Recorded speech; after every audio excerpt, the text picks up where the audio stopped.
Hi everyone, my name is Andrew and today I'll be sharing a two-part video on how to set up a mini and affordable home broadcasting studio with a focus specifically for e-learning. Now when you look through at what I've prepared for this video, you might think that I've gone mad, and I think my wife thinks so too, but when I look at the current situation right now, the biggest limitation factor when it comes to delivering an effective class online is the technology that we use. Because no matter how skillful I am, the student is on the opposite end of the screen and I'm on this side of the webcam, and that connection between us has to go through the technology. So I've put in some thought and I did some of my own little research, and I hope that the information I've gathered here today will be helpful to you. So the first part of my video would be to look at the hardware. Alright, things that I have purchased or put together to enable my mini broadcasting studio. Now when I brought my hardware together, I have some simple goals. The first is I want my tech to enable me to achieve my classroom goals, which are to maintain attention, maintain engagement, deliver the lesson clearly and effectively, and number 3, to interact with my students. Alright, so this is my primary goal. I want to ensure that I can do these 3 things, but I also have some secondary goals, like I need my tech to be cost effective, I need it to be quick and easy to procure, which means that I don't have to wait 2 months for its delivery, and I want to enable this classroom to be confidence inspiring, which means that students, when they come into the class, they won't see me fumbling about trying to figure out what's going on, and it would be easy for them to even jump in. They don't need to download 15 different apps and install 17 different things. And lastly, I'm doing all this because to me it's a lot of fun. Alright, so let's get started on the hardware. Okay, and I'm going to show you a bit of my notes so that you can see what I'm talking about as well. Alright, so hardware. Now the first thing that I think you may want to consider purchasing is a camera. Okay, now many of you have laptops at home and you already have an existing laptop camera. Depending on the newness of your laptop or maybe the brand, maybe it's a MacBook Pro, the laptop camera can be actually very decent. Alright, but if you don't have a decent laptop camera, then my recommendation is to use any spare smartphone that you have as a camera. Of course, you will have to test this out because some cameras are so slow that they do very badly. Okay, so a spare smartphone as a camera is a very good alternative. In fact, my smartphone is doing much better than my actual webcam, which I'm using right now. By the way, I will talk more about this webcam later. It is not recommended, but if you're in a pinch, it works. Okay, so this second camera is my smartphone, and if you see the quality, the difference is really huge. Alright, maybe later we can explore that further. So yeah, so a spare smartphone does well. Of course, you would have to probably buy something like some kind of selfie stand to keep the camera in place. Okay, your third option is to get a HD webcam. Unfortunately right now, because so many people in the whole world are working from home and studying from home, the prices of good and branded webcams have gone up very significantly. I mean, the price of a HD Logitech webcam right now can actually buy you a pretty decent smartphone. So I would think it's ridiculous. I would rather buy a second smartphone, use it as a webcam, and then use it for other purposes later if I need to, rather than spending that $600 on a webcam or even more. Alright, so what do you look for when you want to buy a webcam? There are 2 very important things you want to get. The first one is you want to ensure that you have a decent frame per second. So like if you see this webcam I'm using right now, it does produce HD quality, which is the second criteria, but the FPS is a bit low. So when I move my hands, you can see that motion blur, my fingers are smearing all over. That's because the webcam's FPS is low, so it is doing a lot of motion blurring. Alright, so if possible, you want to get the highest FPS that you can afford. Let's compare that again to my phone. Right, when I move my hands in my phone, I don't get that motion blur. I don't get that motion blur as much as when I move it in front of my webcam. My fingers become fat and smeary. Okay, and of course you want it to be in HD quality. Now some lecturers think the HD quality is unnecessary, especially if you're doing like me right now. You know, this little box in the corner here. I mean, they say, oh, your face is so small, you don't need to be HD anyway. But sometimes I like to switch over to a full screen like this so that I can, talk face to face with my students and get more of their attention. So getting a HD webcam in this case is great. Finally, the HD quality plus the high frame rate will definitely help with the chroma keying, the processing, which I'm doing right now to delete my background. Alright, so like if you take a look at my phone camera, you see that my background is this green screen. Oh, let me use the other hand. This green screen right here. So I'm removing it through a chroma keying process, and having a good webcam is very important for this to work effectively. So for my case, I purchased this HD webcam from China. Alright, so it costs about 66 ringgit. It works. It works. It is quite high resolution, but if you're going to do quick movements or you want to do chroma keying like me, it's a hit and miss, right? But as I'm showing you right now, it's not bad, right? Let me show you full screen. It's not bad, right? At least I don't have green bleed all over my fingers. You just need to spend some time doing some adjustments, which I will show you in the second video of this series. Okay, let's go back to our hardware. So yes, purchasing a camera might be necessary. Now the second thing that I think you want to consider purchasing is lighting. Okay, now no matter how good your camera is, it will still struggle with bad lighting. Right? Very simple. If the lighting is bad, the camera has to adjust its ISO. It has to do a lot more processing to figure out the movements and what it's capturing. That's going to affect your motion blurring, and it's going to affect the clarity of your picture because of the introduction of noise. And just for a very quick demo, I'm going to switch off my extra light right now. Right? Immediately you see my chroma keying has gone out of whack, and if I switch over to my smartphone camera, okay, even my smartphone camera would find it slightly more difficult to get that motion blur out without the light. But if I switch on the light, things are much crisp and clearer. Okay, so get some good lighting. Okay, so what I did was, in order to save money, remember that's one of my purposes on this video, to teach you how to do this affordably. So what I did was I went to a light shop and I purchased a light like this. Okay, so I'm going to show you in a moment what it looks like in my setup. But yeah, I purchased a light like this. Now there's some tips when you want to buy a light like this. The first one is that you want to get as large a panel as possible. Okay, get one that is as large as possible. You want to beware of LED lighting flicker. Now, LED lighting typically is not dimmable. It means you can't adjust the brightness of it. So what manufacturers do to get you a bright or a dim light is they actually change the speed of the flicker of the light. So if you want a dim light, let's say a 12-watt light, they flicker it in a lower frequency.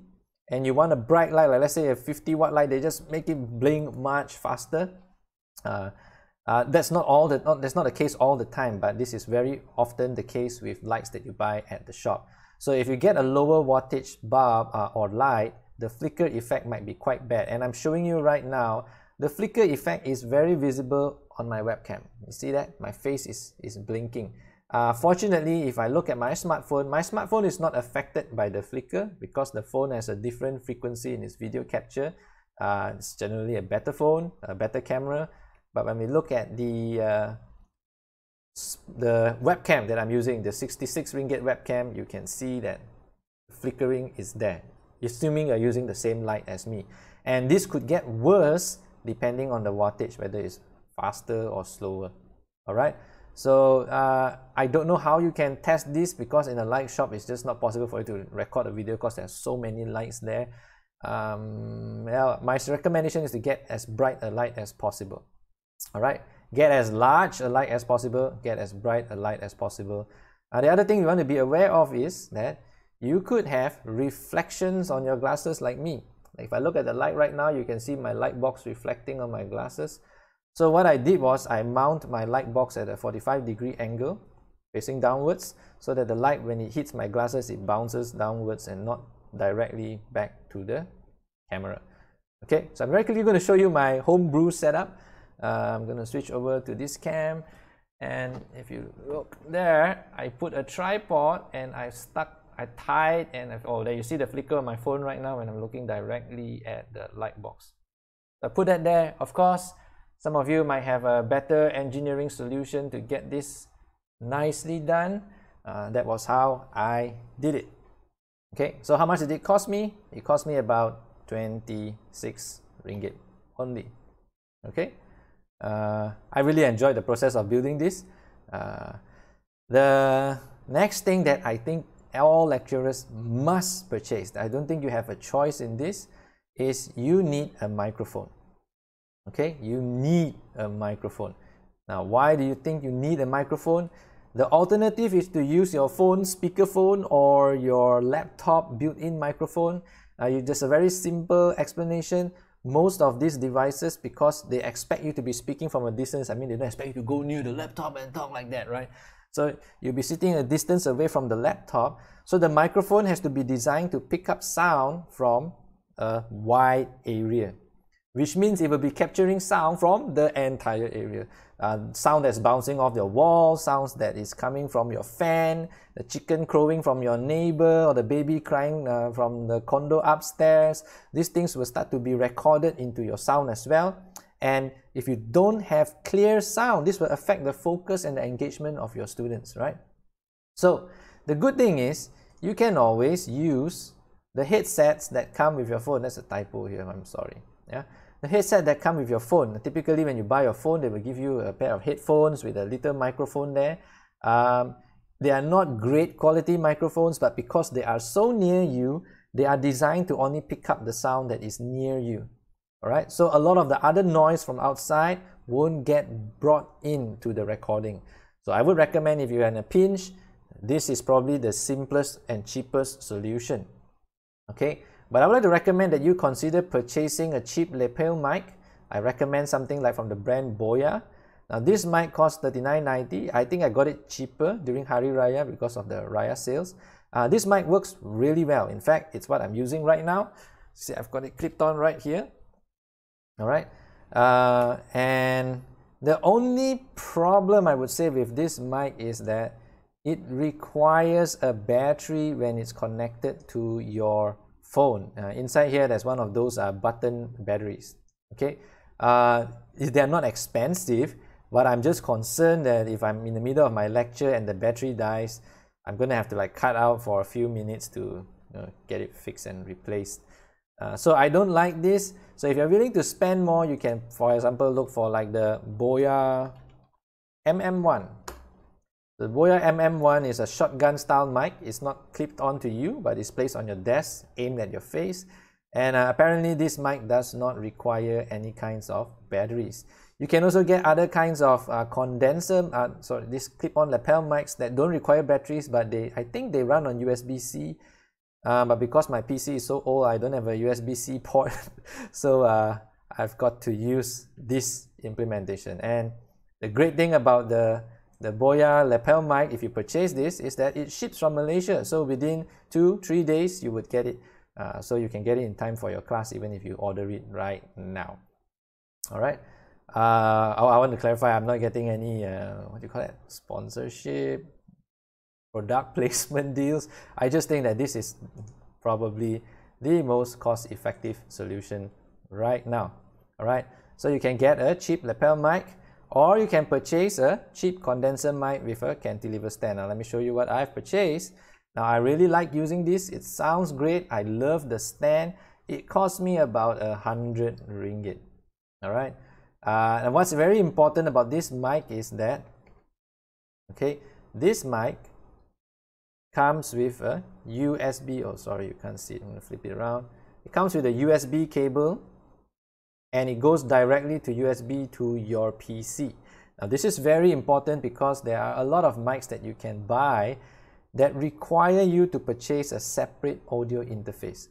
This means that you need something to convert the analog signal from the microphone to a digital signal for your PC. All right.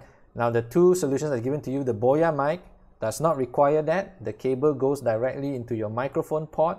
You don't have to buy anything extra. And if somehow your PC cannot accept the 4x3, let me show that to you. Somehow your PC cannot accept this 3.5, not 4x3, 3.5 mm jack, what you can do is you can purchase something like this, a splitter to split it into the microphone and the speaker jacks, and they only cost $5.95. Oh, sorry, I'm in the wrong screen. They only cost $5.95. Yeah, so let me go back there. If your PC somehow cannot accept this 4-banded 3.5 mm jack, okay, you can buy a splitter to split. But I found that completely unnecessary. For me, although my PC requires a separate headphone jack and a separate microphone jack, when I placed the Boyas jack into my PC, it still worked perfectly fine. There was no issues at all. But just in case, it's only 5 ringgit or 6 ringgit. Okay. Yeah. So get a microphone, or you can get one with a cantilever stand. And I was saying just now, the important thing is that to ensure that it can go directly to your PC without requiring a separate audio interface, because there will be even additional costs. All right. So my purchase I spent about 39 for the Boya, about 100 for the condenser, inclusive of shipping. It's really not bad. It's honestly quite cheap. Okay. What else I recommend you to purchase?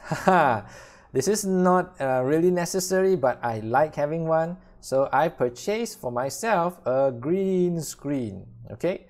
And the green screen will significantly improve the quality of any kind of virtual background you're using, whether it is Zoom's built-in virtual background, or you're going to download an extension for Google Meet, for example. The green screen will do a fantastic job at making your background disappear. All right. And why do I want that green screen? Because I want my classroom to look like this when I'm talking to my students. Now this allows me to place, wrong side, sorry, place my university logo at the side there. I can probably put the title of my subject, maybe even my attendance code in the future if I ever take attendance online, and other information if I want to. All right. This is only possible with a green screen if you're using OBS. Without a green screen, you can't do it on OBS. Okay, and what is OBS? I will talk about it in the second video. It's how I'm getting this to work. Okay, so I purchased my green screen for about 40 something ringgit. But of course, it does not come with the stand. It's just a huge piece of cloth, like really huge. Yeah, 3 meters by 3.6 meters or something like that. It's just a really huge, I keep forgetting to switch the camera, I'm sorry. It's a huge piece of cloth. Okay, yeah. It does not come with the stand. So what I did was, I was in a hurry. I really needed to push out a video.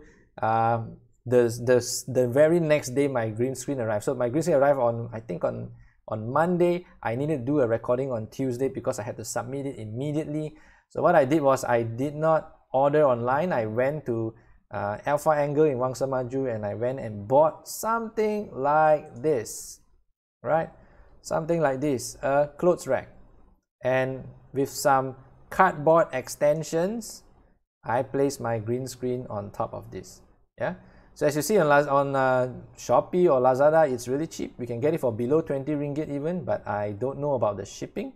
When I purchased it from the shopping mall, it is about 30 plus, but less than 40. Okay, so if you're in a pinch, you can go and purchase that at your shopping mall. The thing that you want to look out for is the height of this thing, because every centimeter matters. I tried, mine is at, I think maxes out at 160 centimeters. Some of them right there 150 on the box. So I recommend you try and get one that is as tall as possible. Okay. Just a very quick look at what my green screen looks like right now. I'm going to pivot my phone camera around, and yeah, that's my green screen. Yes, it's quite big. Yeah, I don't want to move around because my USB cable will be disconnected. Okay, let's continue. Pretty cheap. Now another option for the green screen is you can purchase something like this, right? They're slightly more expensive, and there are different sizes. If I'm not wrong, there are different sizes. You want one that is as large as possible. And you probably may want to think of how you're going to mount this as well, how it's going to stand up, right? But this would be a lot simpler to manage because of its own collapsible frame. It will hold up its shape for you, and I think this would work really, really well if you are close to the camera. For me, I was trying to get as much hand space. If I want to get much hand space into my recording, so I can, when I'm talking to students, I can, I don't know, tickle them, clap my hands. So I wanted a larger background, so that's why I went for the full-size green screen. I also ordered one of these, but it has not arrived yet. Okay, let's see. The last piece of hardware that I would recommend you to use or purchase is a second monitor. All right, and perhaps especially for Thai UC lecturers, I guess if you really need to, you can probably request for permission to borrow one from the university. And why this is helpful is because the second monitor allows me to place my broadcasting software or even my Google Meet on another display while, yeah, so I got two displays here. So my broadcasting software is over here. It's on the other side right now. Oh, my camera is going a bit mad. Yeah, so anyway, my broadcasting software is working here, and I'm reading out some notes, and my browser is over here, which I'm showing you Lazada and stuff like that. Okay, so having two screens is really quite helpful. But there's an alternative, and the alternative is you can use, let me zoom in a little bit more. Windows Virtual Desktop. You will find it in your start bar down there.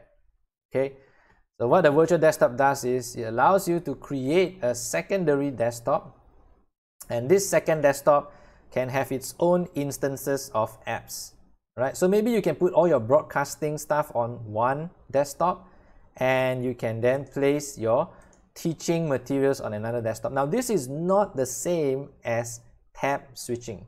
It's not the same as tab switching because although tab switching can work, but when you're doing tab switching, students will be able to see the broadcasting software on your desktop, right? But if you hide it on a second virtual desktop, they won't be able to see the tab at all. They will only see what tab is available on this particular desktop. It's not a big deal, but if you want to, I'm just sharing that you can do it using the Windows Virtual Desktop. All right, so a quick recap, what I've purchased and I think you might want to consider is you want to get a nice camera. Mine is not so great. The FPS is too low, although the HD quality is decent. You want to purchase or at least have some very decent lighting. Now, if you don't want to buy anything, if you have a stand lamp at home, that might work. Just remember you want to mount it so that you don't get a reflection on glasses if you're like me. And you want to mount it at a 45-degree angle and make sure it does not flicker. All right, likewise, since we're talking about lighting, and my monitor is in front of me, what you want to do is to lower the brightness of your monitor as well so that you don't catch so much reflection in your glasses, if you're wearing glasses like me. Okay, purchase a microphone. I think this is necessary. If you really want to save money, you can use the headset that comes with your phone. All right, so I've shown you what to buy. You might want to purchase a green screen if you want to do a picture-in-picture mode like me, like this. Or you want to have a virtual background that is nice and clean like this, you might want to purchase a green screen.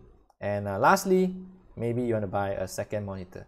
Okay, now in the second part of my video, I will be talking about the software that I'm using to make this work, and primarily talking about OBS and how to get it to stream to any of your video conferencing softwares.